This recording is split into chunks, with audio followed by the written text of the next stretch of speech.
French fries നമുക്കിനി കടയിൽ നിന്നൊക്കെ വാങ്ങാതെ നമുക്ക് വീട്ടിൽ തന്നെ കുട്ടികൾക്ക് ഉണ്ടാക്കി കൊടുക്കാം.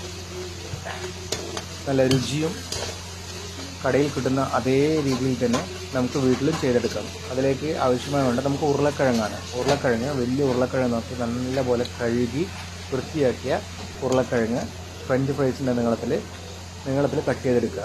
കട്ട് ചെയ്തിട്ട് നമ്മൾ കഴുകി അത് മാറ്റി വെക്കണം. അതിലേക്ക് കോൺഫ്ലവർ ഇട്ട് അരമണിക്കൂർ അത് നല്ലപോലെ ഡ്രൈ ആക്കി മാരിനേറ്റ് ചെയ്ത് വെക്കണം. എന്നിട്ട് വെളിച്ചെണ്ണയിൽ ഇത് നമുക്ക് ഇട്ട് ഇതുപോലെ നല്ല ക്രിസ്പിയായി വറുത്തെടുക്കണം. വെളിച്ചെണ്ണ ഇട്ട് നല്ല മൊരിഞ്ഞ് കിടണം. ക്രിസ്പിയായിട്ട് വറുത്തെടുത്തിട്ട് ഇന്നിപ്പോൾ നമ്മളിവിടെ കാണിക്കുന്നത് പെപ്പർ ടോസ്റ്റിംഗ് ആണ്. പെപ്പർ, സോൾട്ട്, പിഞ്ച് സോൾട്ട് ഇട്ട് കൊടുത്തിട്ട് നമ്മൾ പെപ്പറും സോൾട്ട് ആവശ്യത്തിന് ചേർത്താൽ പെപ്പർ നമുക്ക് എരിവിനനുസരിച്ച് ഓരോരുത്തരുടെ എരിവിനനുസരിച്ച് നമുക്ക് പെപ്പർ ആഡ് ചെയ്യാം. ഇതിലിപ്പോൾ നമ്മൾ പെപ്പർ സോൾട്ട് ആഡ് ചെയ്തിട്ടുണ്ട്. പെപ്പർ ഫിംഗർ ചിപ്സാണ് നമ്മളിവിടെ കാണിക്കുന്നത്. നല്ലപോലെ അത് മിക്സ് ചെയ്ത് കൊടുക്കുക.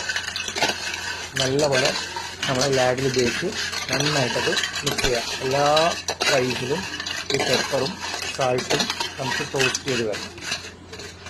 നല്ലപോലെ ടോസ്റ്റ് ചെയ്തെടുത്താൽ നമുക്ക് നല്ല രുചികരമായ pepper french fry ready. Tomato സോസിൻ്റെ കൂടെയൊക്കെ കഴിക്കാം.